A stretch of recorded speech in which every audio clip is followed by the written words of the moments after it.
અમદાવાદના નરોડા વિસ્તારમાં રાતોરાત પૈસાદાર થવાનો કિસ્સો સામે આવ્યો છે, જેમાં મળતી માહિતી મુજબ એક યુવતીએ બે વેપારીઓને હની ટ્રેપમાં ફસાવી તેમની પાસેથી લાખો રૂપિયા પડાવ્યા હોવાનું સામે આવ્યું છે. જે યુવતી રાજકોટની રહેવાસી શીતલ ઉર્ફે જાનવી નામની લડકી હતી, જેને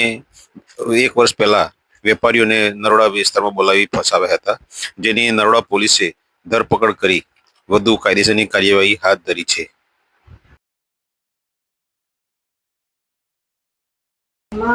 તારીખ 13/12/2024 રોજ અને તારીખ 14/12/2024 રોજ એક ફરિયાદ નોંધવામાં આવેલ, જેમાં ફરિયાદી મુકેશ ગેહલોત તથા ભરતભાઈ કુકડિયા દ્વારા